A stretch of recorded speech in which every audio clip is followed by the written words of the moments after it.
Okay, so good afternoon, everyone. Thank you for joining us today. Thanks everyone for joining. So we welcome you to the BSc Historical Crim Winter Speaker Series, Meet the Authors. My name is Dr. Esme Miller, and I'll be chairing today's session. So interestingly, I want to take the opportunity to acknowledge that we're now in the fourth iteration of the speaker series, which is bananas. We started in the fall of 2022 as a way cheekily to meaningfully pass the time during the winter months. And history is a very useful way to help fill the space, and it has proven to be so. So in the past, we have had people signing in and presenting from multiple time zones, including today's esteemed speaker. Our membership continues to be global, and this gives us context-specific insight into a broad range of CRIM matters and concerns. So as you know, the series welcomes presentations from research in progress, research completed, and research published. Today we have the pleasure of welcoming Dr. Carter Smith. So just a little bit about Carter. Carter is an associate professor of criminal justice at Middle Tennessee State University. He's a former U.S. Army CID special agent with more than 2 decades of law enforcement and investigative experience, which is interesting for criminologists. Carter's research focuses on a number of areas, including organized crime, military-trained gang members, human trafficking, and frontier criminal enterprises in early America. Carter is the author of several books, including Private Security Today, Gangs and the Military, and Gangs and Organized Crime. So today's presentation develops from this recent history, exploring the intersection of rebellion, legitimacy, and violence through historical case studies, particularly that of Samuel Mason, or focus today. The presentation is titled Rebellion, Piracy, and the Scots-Irish Legacy, the evolution of Sam Mason's criminal enterprise in a transatlantic context. The presentation explores the criminal transformation of Mason, a Revolutionary War military captain who became one of America's earliest infamous river pirates. And just a bit of admin here. So before we get started, I want to take the opportunity to remind everyone of the need for self-awareness in how we treat the space, so as a code of conduct. The aim is to establish a safe forum for intellectual exchange, so please be mindful. Also, the session is recorded, so if you don't want to be on camera, you can please feel free to go behind the anonymity screen. And as always, it'd be really interesting if you could write where you're tuning in from and what your interest in historical criminology is. Also, the Q&A will occur after the presentation, unless Carter advises otherwise. And I find it very useful for participants to write the questions in the chat. It helps them to sort of overcome the need for ad-libbing, but also you can use the hand raise function. So, all right, I'll pass the floor over to Carter, who will take away the presentation. Thank you so much, and thank you all for coming. Today we're going to look at Sam Mason, but I am trying to get my Zoom view up. It was working moments ago, and now it's not trying to work the same way. So let's see if I can get this done a different way, if you don't mind. Take your time.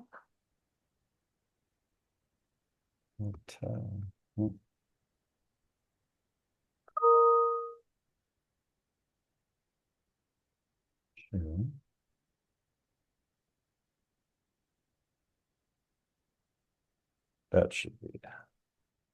How's that? That's great. That's great. All right, good. Sam Mason bridged American patriotism and piracy in the latter part of the colonial period in North America.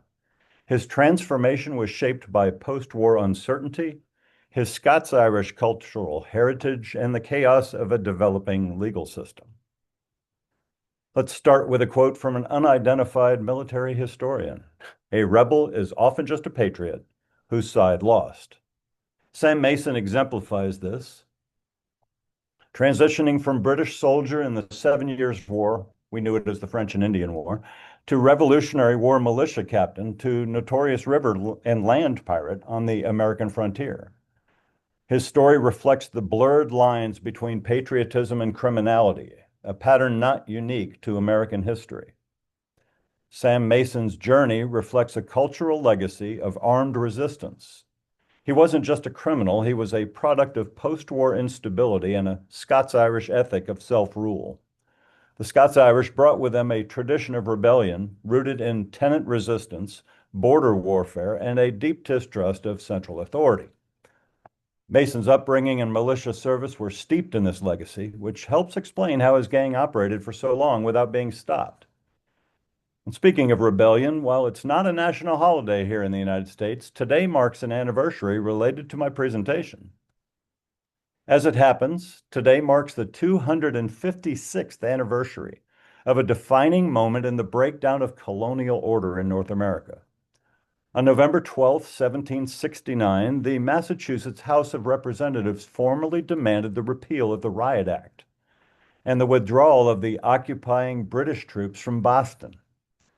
The Riot Act allowed British officials to disperse any group of 12 or more people deemed unlawful with force, even deadly force if needed. The colonists saw this as state-sanctioned violence and the presence of British troops as a militarized suppression of civil liberties. This tension between government enforcement and public resistance sets the stage for the world Sam Mason would later inhabit, a world where legal authority and rebellion blurred. It's a reminder that what counts as crime often depends on who's writing the laws and who's holding the guns. During the French and Indian or 7 Years' War from 1754 to 1763, Mason served in the Virginia militia, where he gained firsthand experience in frontier combat. This wasn't polished European-style warfare. It was brutal, irregular, and often guerrilla in nature. These early experiences taught him tactics that he would later use in his criminal enterprises. In the Revolutionary War between 1775 and 1783, Mason again took up arms with the Virginia militia. His path mirrors that of many frontier fighters who, after the war, found themselves without opportunity and outside the reach of formal structures. For men trained in violence and hardened by years of lawlessness, extra-legal survival was often just a continuation of wartime necessity. Before his descent into outright criminality, Sam Mason held positions of surprising legitimacy. In the early 1780s, when he was 40, he served as a justice of the peace and even a judge in Washington County, Pennsylvania, a frontier region where law and order were often more suggestion than certainty. These roles gave him not only a degree of respectability, but also firsthand insight into how the legal system functioned or failed on the edge of the American frontier. It's hard not to wonder if he used the bench to settle scores or protect allies or simply observe how to beat the system he once represented. But that legitimacy didn't last. By the mid to late 1790s, while approaching his 50s, Mason had relocated and taken up counterfeiting, an extremely common crime among frontier gangs. He partnered with known criminals, printing and distributing forged currency across the Ohio Valley. In this role, Mason was no longer simply resisting authority. He was actively undermining the economic foundations of the young republic, not unlike what Britain had done during and immediately after the war. It was a fitting pivot for Mason from enforcing the law to exploiting its weaknesses. From Scottish Covenanters to Irish white boys, rebellion was a tradition.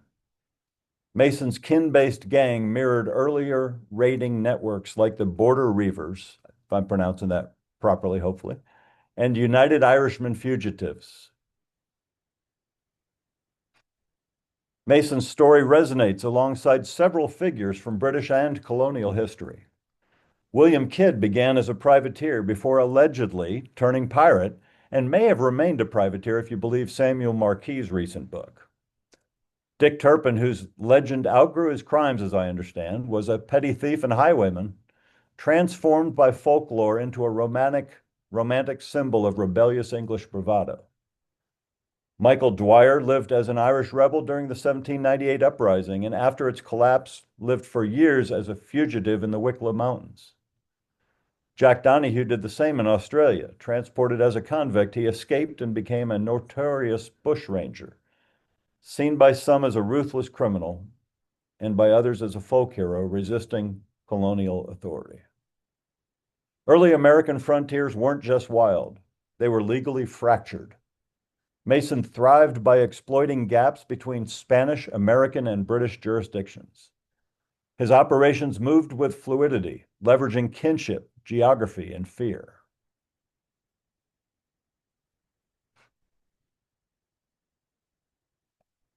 While piracy on the high seas has been well documented, river piracy in America during the 18th and early 19th centuries is a lesser known but significant chapter in American history. River piracy flourished as westward expansion increased the use of rivers like the Ohio and Mississippi for trade and transportation. Several key factors contributed to this surge in piracy. The vastness and isolation of the frontier made law enforcement efforts difficult, creating opportunities for criminal enterprises to thrive. The rivers themselves, with their winding paths and secluded inlets, offered ideal locations for ambushes, enabling pirates like Mason and his gang to attack and disappear quickly. Economic growth and the increase in river trade further exacerbated the problem. As trade routes expanded, more boats traveled the rivers, carrying goods ranging from furs and tobacco to slaves and whiskey. The slow-moving nature of flatboats and keelboats made them easy targets. Pirates took advantage of the government's weak control over the new territories, where local law enforcement was either missing or inadequate. That allowed piracy to become a profitable and relatively low-risk criminal venture. Like many British privateers, Sam Mason operated in a world where legality was often determined by who held power. Figures like Francis Drake, Henry Morgan, and William Kidd walked the line between state-sanctioned violence and criminality, celebrated as heroes one day and hunted as pirates the next. When fortunes shifted, so did their status. Mason may have followed a similar path.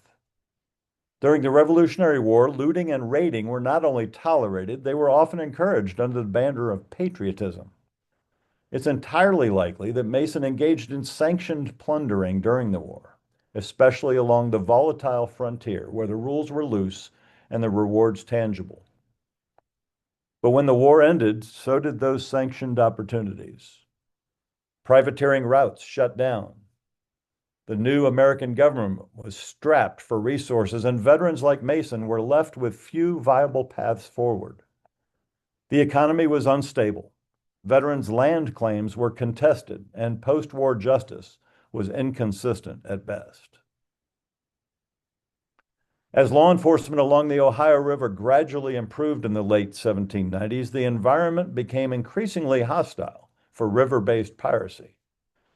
Mason and his associates had once exploited the lack of coordinated jurisdiction across state lines, but now federal attention and regional cooperation were making the major riverways less forgiving.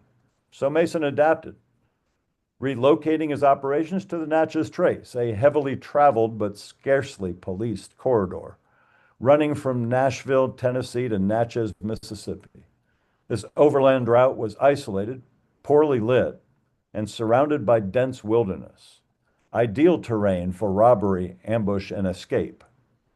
Some parts of the trace had reputations akin to Britain's most notorious smuggling trails. And this is where we start to see parallels with British highwaymen like Dick Turpin. Mason used remote roads and river crossings to stage ambushes, rob traders, and vanish into the backcountry. Mason's gang structure was surprisingly sophisticated for the time. It wasn't a rigid hierarchy, but a network of informants, inside men at inns and ferry crossings, and loyal thugs who knew how to use fear as a tool. Intimidation and local corruption often kept victims from reporting crimes, just as many British officials once turned a blind eye to local outlaws who paid or protected them. Mason's criminal reign came to a turning point in early 1803. He and his gang were arrested by Spanish authorities at Little Prairie in what's now Missouri, then part of Spanish Louisiana. The Spanish conducted a preliminary inquiry and transferred him down the Mississippi River to the Spanish governor in New Orleans, who sent him back up the Mississippi to U.S. officials in Natchez, based on a jurisdictional ruling.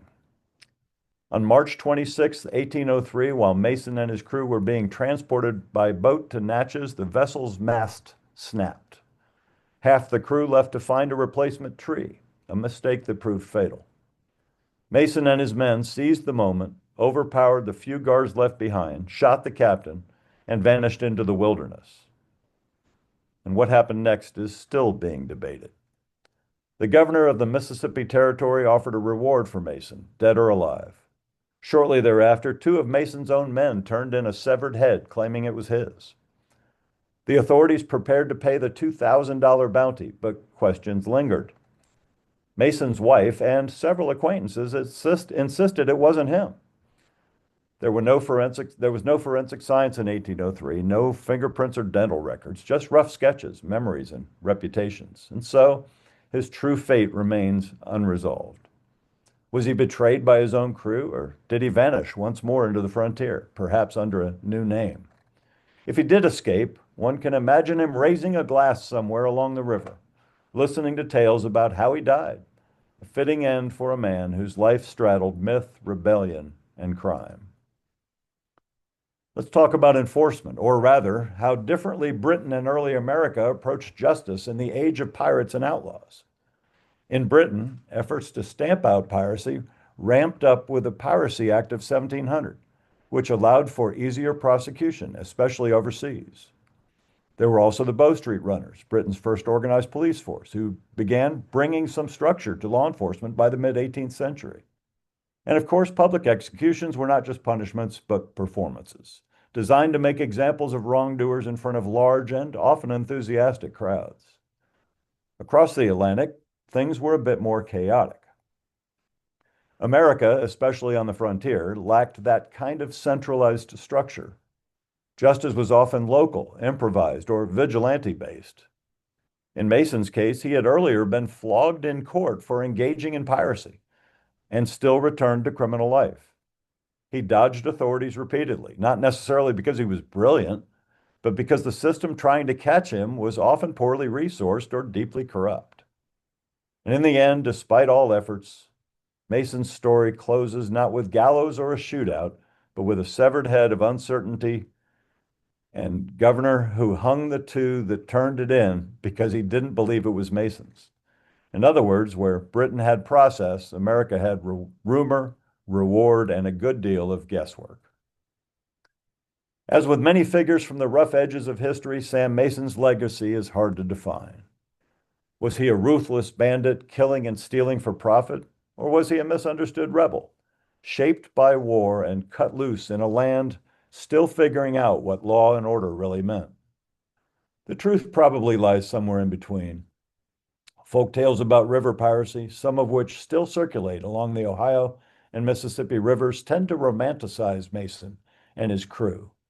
In those versions, they're clever, dashing rogues, more Robin Hood than highwaymen. But the historical record tells a more violent and organized story, one of calculated crime, intimidation, and survival at the margins. And this is where his story matters to us today.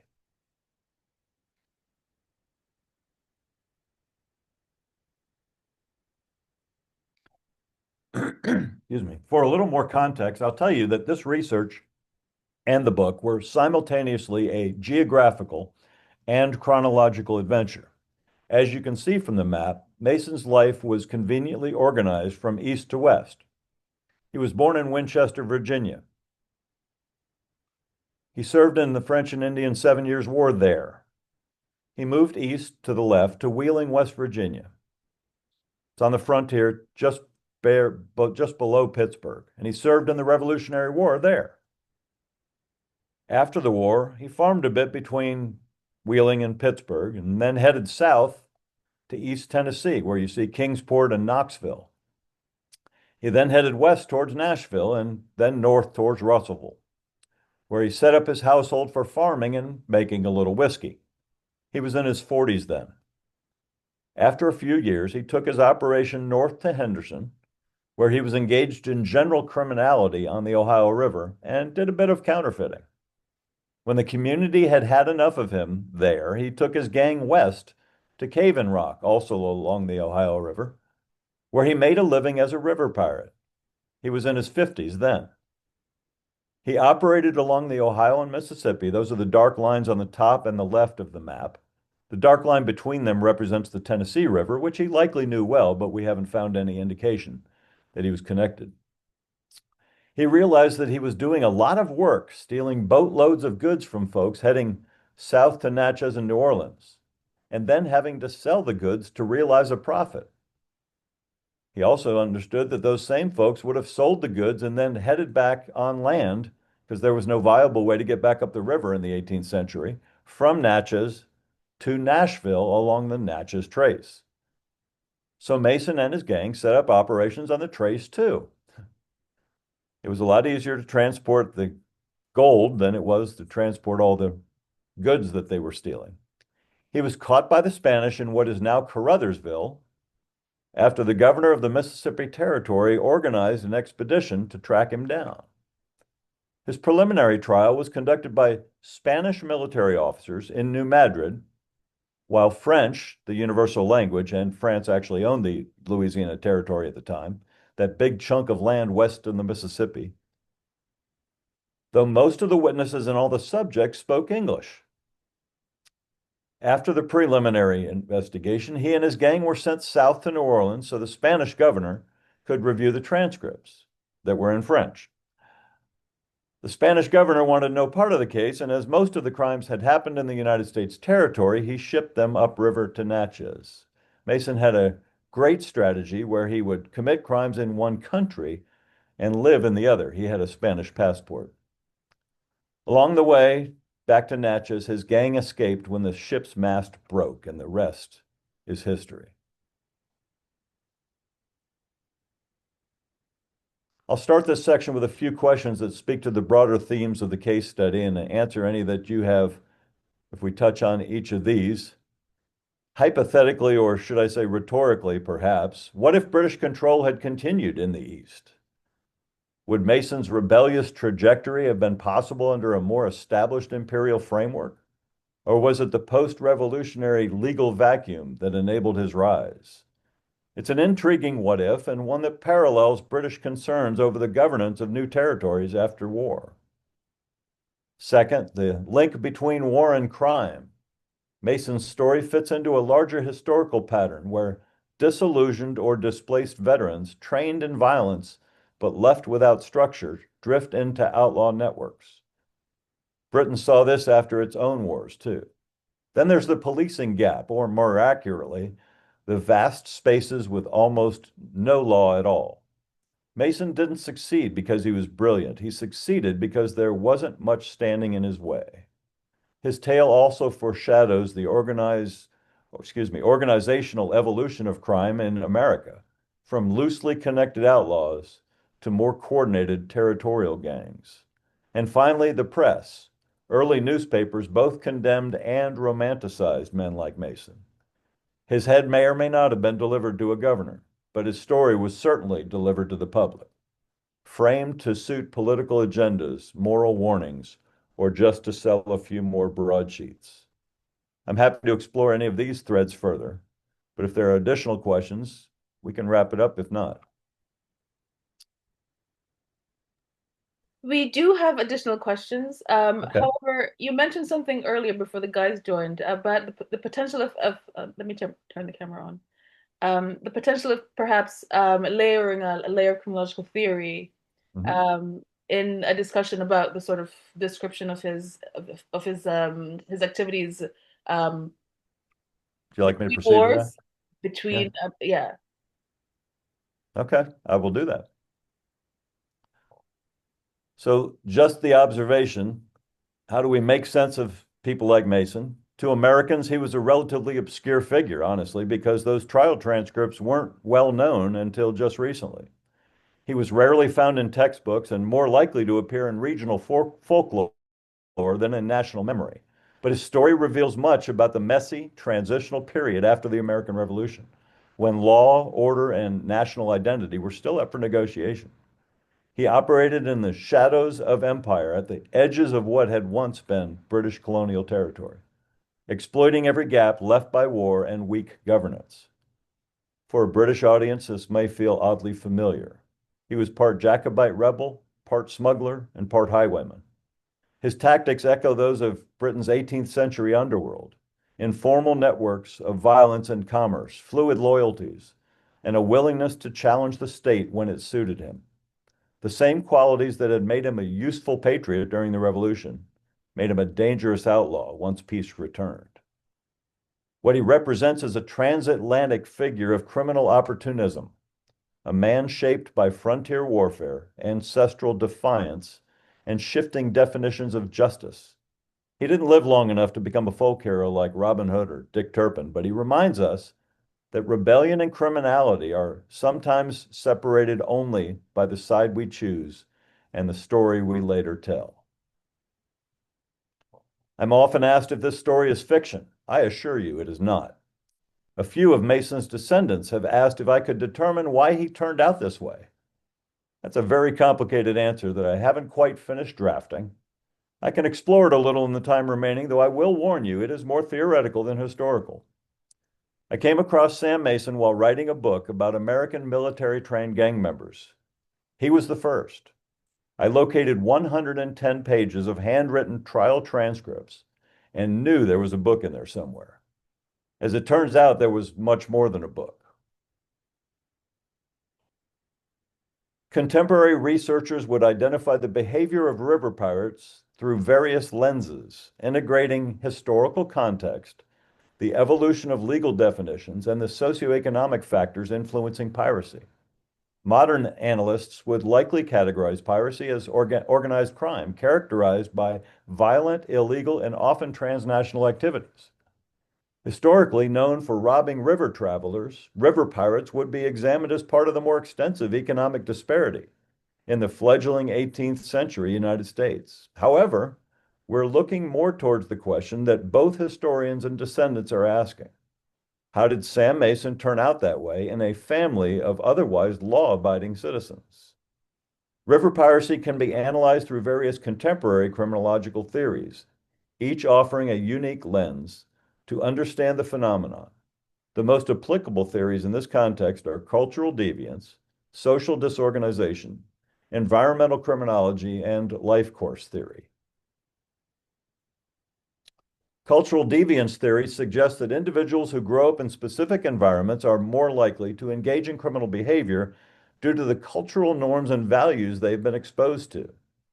Cultural deviance posits that individuals engage in criminal behavior when they are socialized into subcultures where deviance is normalized. The isolated and lawless environment of the frontier created subcultures where violence and theft were not only accepted, but they were seen as necessary for survival. Pirates like Mason operated within these subcultures, where traditional societal norms held little influence. Mason's descent into piracy can be viewed as a rational response to the socioeconomic pressures of the frontier, where limited resources and weak governance made criminality an appealing alternative to traditional labor. Social disorganization theory explains how crime flourishes in communities with weak social institutions and little social cohesion. Along the Ohio and Mississippi rivers, settlements were small and isolated, with little formal governance. These conditions created a disorganized environment where criminal enterprises like river piracy could operate with impunity. The absence of strong legal institutions and community controls allowed criminality to become entrenched in those areas, perpetuating the cycle of lawlessness. Environmental criminology focuses on the spatial and environmental factors that facilitate criminal behavior, emphasizing how the physical environment influences the likelihood of crime. Environmental criminology provides further insight into how the geography of the rivers contributed to the success of pirate activities. The river's physical characteristics, broad, winding paths with numerous secluded coves, offered strategic advantages for pirates. The environment became a tool for criminals, allowing them to hide, ambush, and escape without detection. By understanding these environmental factors, we can see how geography played a crucial role in facilitating the rise of river piracy in America. Life course theory delves into how significant life events and transitions can drastically alter one's trajectory. Life course theory offers a multidimensional understanding of how individual experiences and social factors influence behavior over time. In the case of Samuel Mason, his life trajectory is critical to understanding his transformation from a Revolutionary War captain to a notorious river pirate. Life course theory suggests that criminal behavior is not static, but develops and evolves in response to life events and changing circumstances. Mason's involvement in the French and Indian War and later the American Revolution exposed him to violence, hardship, and survival strategies, which may have normalized deviant behavior. As Mason transitioned from military life to the unsettled frontier, the lack of formal authority and economic opportunity likely pushed him toward criminal activity. His gradual escalation from small-time theft to organized piracy can be seen as the result of the interaction between his military background, exposure to frontier lawlessness, and a lack of alternative economic opportunities. Life course theory emphasizes that significant turning points, such as changes in employment or relationships, can alter an individual's trajectory.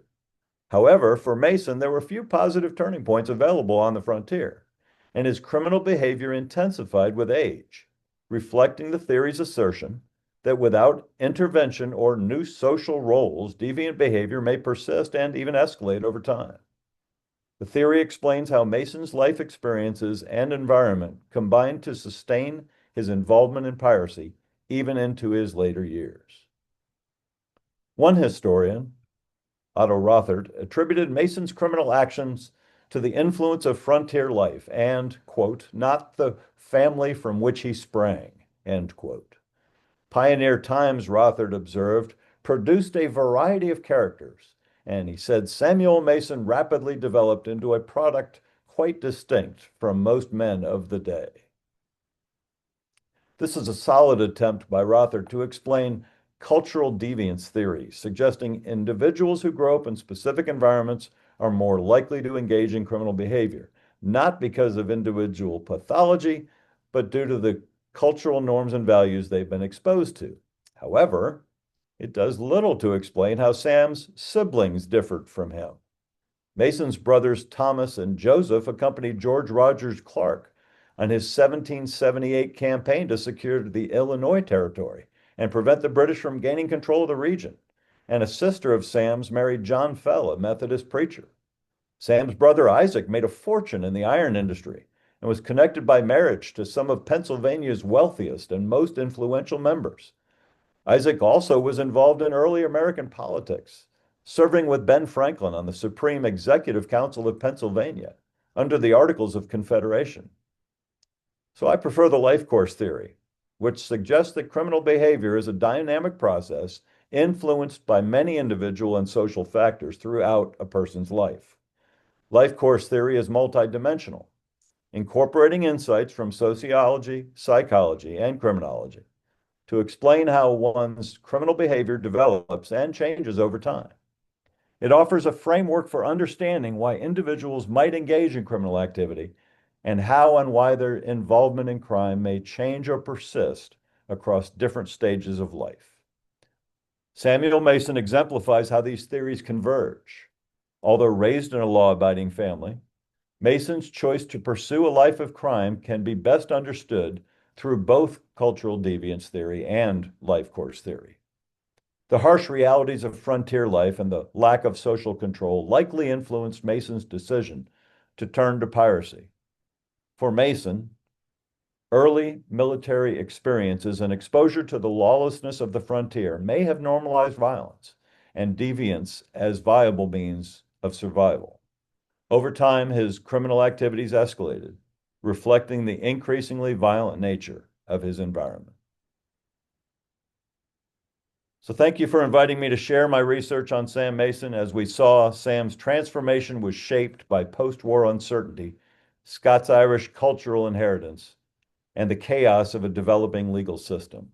The first book about his life was designed as a chronological and geographical adventure, complete with historical foundations to provide context analysis of the criminal operation along several different points, and to inspire the reader, excuse me, excuse me, and to inspire the reader, travel and tasting notes for each chapter are available should a site visit of one or more locations east of the Mississippi River be desired.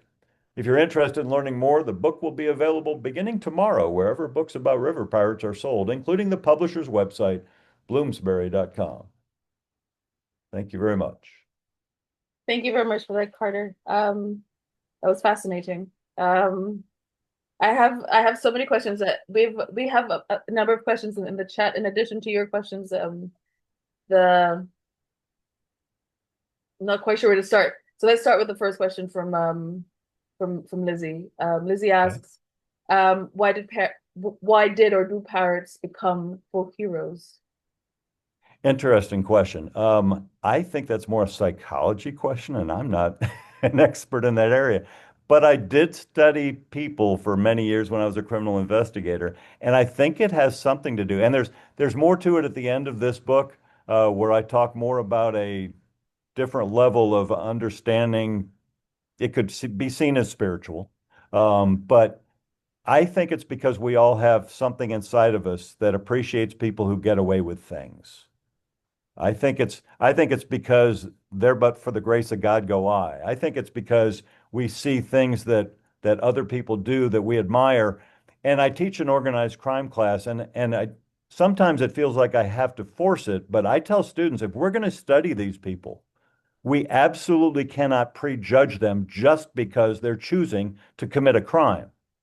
Because that law might not have been in effect. Sam Mason was bootlegging according to later standards. He was making whiskey, Yeah, as was Andrew Jackson, as was everybody in the right, everybody in Scotland and Ireland and right. And so he was making whiskey because he had corn. We make it with corn over here. But so and he could make money with it. And it was safer than drinking water in many places.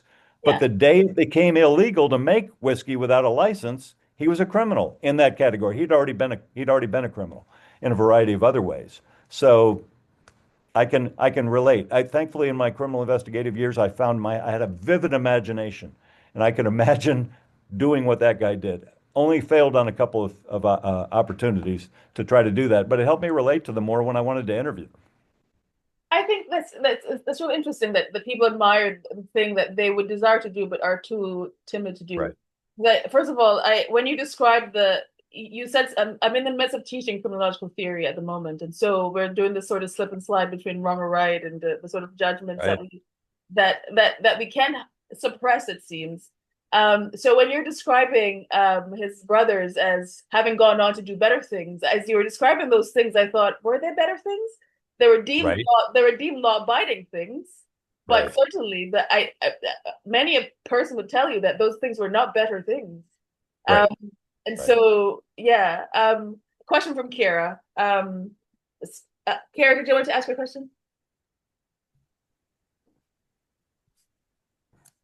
Yeah, brilliant. Thanks, million, Esme, and thank you, Kerr, for such a fascinating presentation. I was interested more about, I suppose, Mason's gang. And did you come across anything about their background? Were they former military comrades as well? And does that explain the what seems like a really high level of organization of that particular group? That's a great question, Kara. I don't know that well, the two leaders of his gang were his sons. And if you know anything about career military people, they tend to be disciplinarians and they tend to get their family aligned with a variety of things. So they were good at it. The others, he had such a fluid organization that I know some of them did have connections, but it's funny, most of the people who were involved in the story, as it were on the other side from him. I've found it in my studies generally about military trained gang members. It's a very small part of them that do go from military to gang, obviously across in every continent. But those that do it they take their leadership skills with them. And so many people, when I talk to cops across our country, are so focused on the military trained gang member. Oh, they can shoot and all this good. I tell them anybody can teach somebody how to shoot a gun. That's not what I'm concerned with the military. I'm worried about leadership. I'm worried about psychological operations. I'm worried about logistics. I'm worried about you being able to run a business and taking those skills. So to your question, most of them weren't that we could tell, but some of them were. Um, but he didn't seem to align necessarily with those that had military experience. It wasn't a camaraderie thing. It was a do we want to commit crime and make some money to live almost thing. Thank you for that. We have a question from John. John, I'm not quite sure how to what tone to give to your question. Could you chip in? Are you able to?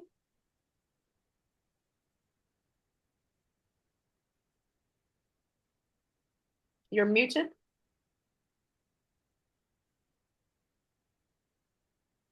Maybe he's not able to come on. He says thanks for this paper, really. Apologies. Sorry, I was listening happily with my headphones on and I'd lost my phone. So I found it. What did I ask? It was just an observation, can't remember what the comment was. He said Let me better just go for back to whom? this. Yeah, well, it was just it was really in response to the discussion you were having about value judgments, but it's kind of the question for me is better for whom, rather than is something better, Okay. full stop. I'm trying to remember what we were discussing in particular. We're talking about whether or not his brothers were better, or Well, yeah, you're just saying, you were talking about his brothers, and it just, yeah, better for whom? Better for whom, indeed. Yes. Yep. yeah. That Yeah. was all. It was an observation rather than a question. Yeah. But I ended it with a question mark, so it became a question. Sorry better about that. better for the majority because that's who makes the law, right? Yeah. It doesn't matter. Oh. Yeah, I won't agree with that, but I won't say anymore. So I like stimulating them. there's a quote by Durkheim that I came across. At least is a quote that's attributed to Durkheim. It says the principle of rebellion is the same as that of conformity, and it's as you're talking about this life, this frontier life, and Yeah. these extremes. I think I'm surprised that more people didn't take part in those activities to Oh, survive. absolutely. And So one of the things I've been very well connected with one of his descendants. I learned so much stuff about him. In fact, the picture that I showed that's on the cover of the book um, didn't exist before I started writing the book, and neither did any sketches of him.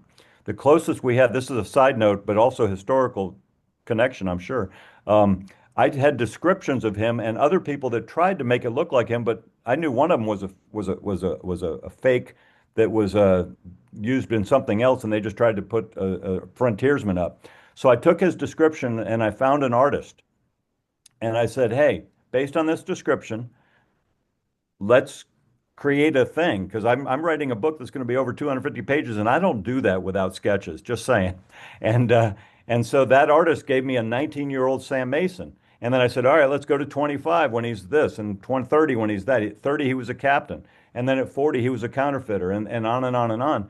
And as we progressed that, again, no foundation, visual foundation, I got into his 50s and 60s. And the picture that is on the book, I showed that to his descendant.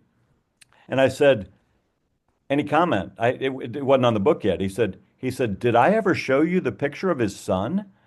And I said, "In fact, you had not. His son lived till the civil rights, till the Civil War, which was 80 years after the ending of the Revolutionary War, the 1860s, his namesake, Sam Jr., and had a picture taken when he was in his 80s, and it looked remarkably similar to this picture on the book. And then he said, and then we can fast forward 40 years and look at the governor of the state of Texas, who was an acknowledged descendant of Sam Mason. And you put those things side by side, it is amazing. So that's just how well descriptions, literally just written out of people, could be used with the right artists, dare I say. Um, and I don't know where else I was going with that, so I apologize. yeah, But that was I think this is also the mainstay of forensic anthropologists. They sort of recreate images with using, right. I guess, different materials, including clay. Kara does have another question. Good. Kara, do you want to go ahead? Yeah, of course. Sorry for all the questions, Carter. It's just such a Please. fascinating topic. And Appreciate it. as an Irish person, I couldn't let slide the kind of Scots-Irish legacy, which I find so fascinating with Mason's background. And I suppose, forgive my own ignorance, but I know like anti-Irish sentiment would have been quite rife in the US in the 19th and 20th centuries. I don't know if that was ingrained maybe at the time that Mason was operating. I was just wondering, like, how did that Scots-Irish legacy feed into what judges or politicians were saying about him? Was he pathologized as innately criminal, like I think kind of happened later Yeah. on in that historical era because of the fact he was Irish? Was there anti-Irish sentiment coming out in newspaper accounts, or was that just kind of a small part of his background or how he was discussed? I'll answer it this way. I didn't know he was Scots-Irish until I was talking to his descendant, also named Mark, not the same Mark as Maury, but I was talking to his descendant about the fake history that is, and if you look up Sam Mason, you'll find a lot of entries, especially in genealogical sites, that say that he was a product of the Norfolk elite in Norfolk, Virginia, and he was absolutely not that. And this descendant had corrected some genealogical claims that he was connected to that group. Short version, Thomas Mason was his father's name. There were two Thomas Masons born in 1709. One of them was living in Norfolk in 1739 when Mace Sam was born. The other lived in Winchester. And somehow Thomas in Norfolk married to Mary, his wife, 5 years later was 300 miles north in Winchester, married to Elizabeth, his wife, with no record of Mary's death. The short version of how that got debunked was 5 years later, the Thomas Mason that was in Norfolk was known to be a widow, or was known to have died because his wife Mary sold the land as a widow. So, yeah, wrong idea. This other guy, if you follow the track from the Scots Irish from Scotland, obviously to Ulster and then over during that time, they came in via Pennsylvania and Virginia, and they worked their way across the Appalachian Mountains and. We can only take Sam's father Thomas, we can only go that far back in his lineage. We don't even have his grandfather. So the only way we could explain that is, and he on the under testimony he said he was Protestant. Uh, and so we know that means he's not Catholic. But he didn't act like he was anything, if that makes sense. But his kids, all this anyway. Best we can figure is he came from that lineage, and you had to be somebody at the time to have any sketches or anything made, or to have any record of your lineage in some areas. And so we know he was Scots Irish. We don't know his family or anything like that. But to answer your question, we didn't even know that until we were digging on how to disprove the Norfolk connection. My understanding, limited as it is, about any biases against the Irish was the Irish and the Scots Irish comprised such a large volume of the people that came across the pond that there was no bias against them. If anything, it was the other way around at this time. And I don't know when that stopped, but I do know that I've found a lot of people who were in big names doing a lot of things in a lot of areas of this country that had that same lineage. This was on a genealogical comment note. I never really cared about my history, but I'm starting to dig into this guy who died 200 years ago. It's like, well, let me look mine up. And in fact, I've got a third great grandfather from Ireland and a fourth great grandmother from Scotland, So I might have to do a road trip here in the near future, and do some more research, that kind of thing. Interesting. There's a novel I read by an Australian author named Peter Carey.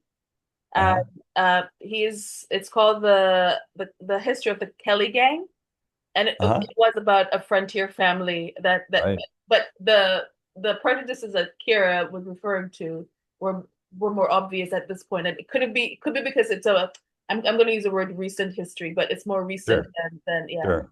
So Yeah. the sort of anti-Irish sentiment was becoming quite normative at Yep. the point that Kerry talks about. And but it's also the question I asked about his family was like I asked a question in the chat. How did you receive the question, the request to clarify why he made his life choices, his not so great life choices? Did you receive it as a sort of judgment and shame? Because even today, looking back, or were they just curious to know why he took such a different path from I I received it as a challenge. I'm a criminal investigator, 22 years. I don't take I don't know for an answer.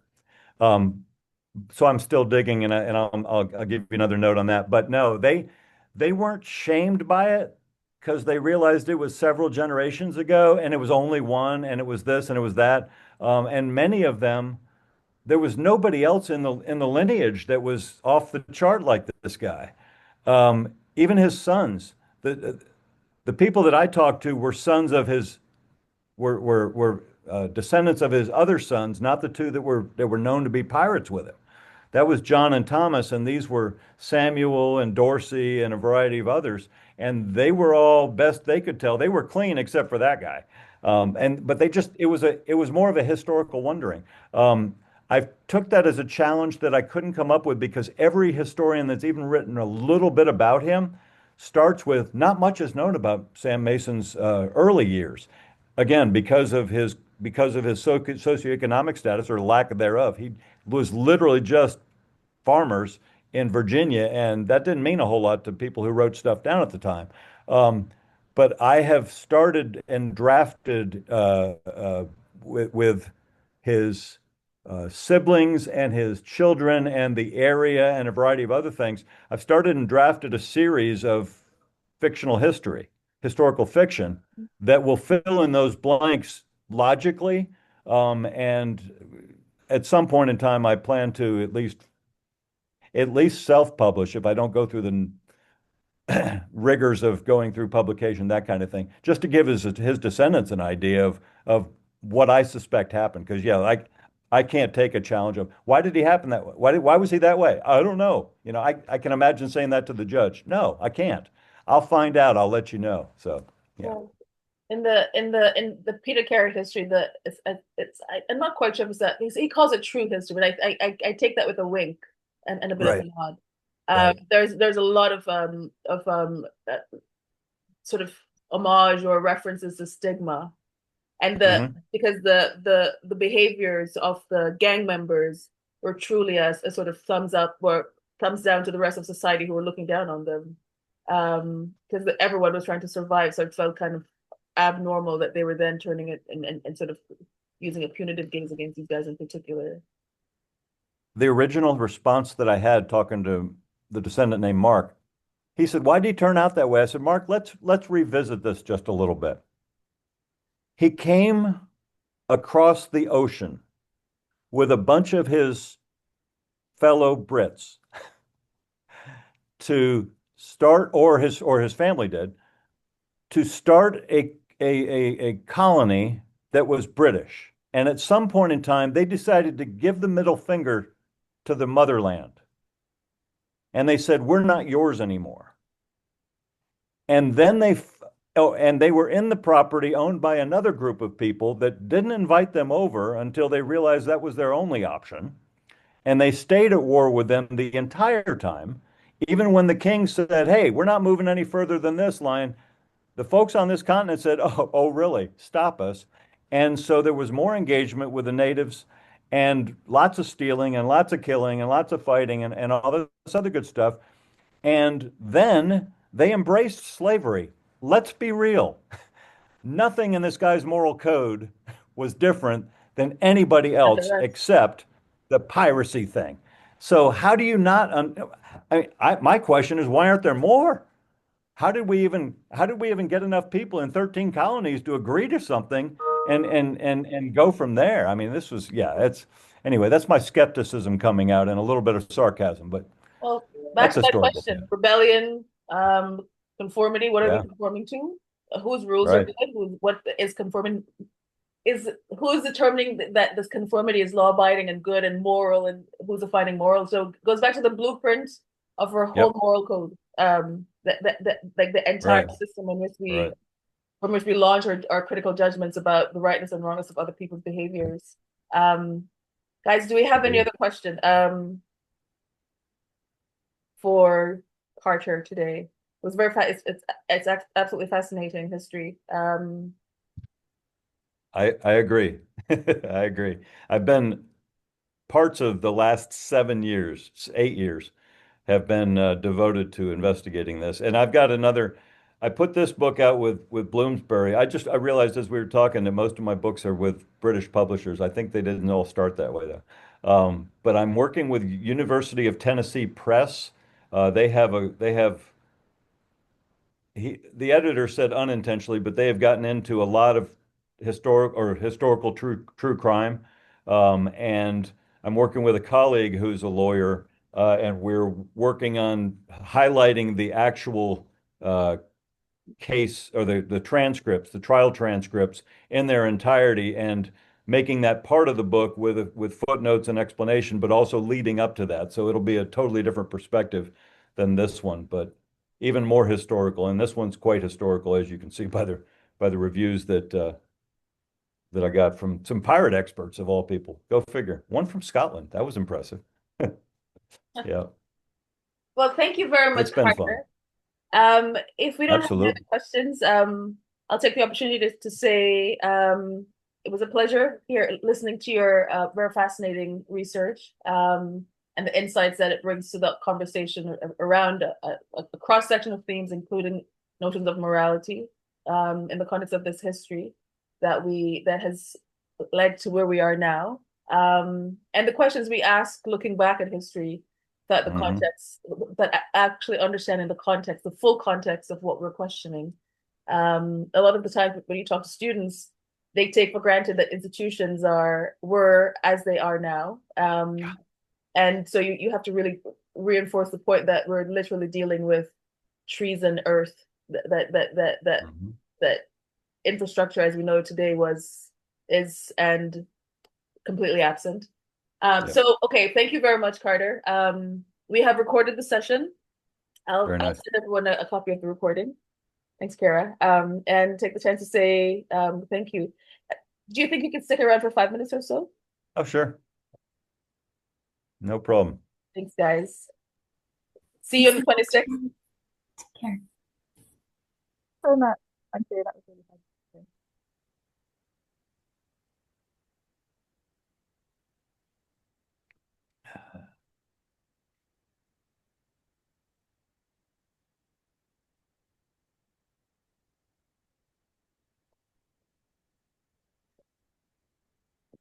Thank you for that. Oh, sorry. Let me stop this. I always forget to do this part.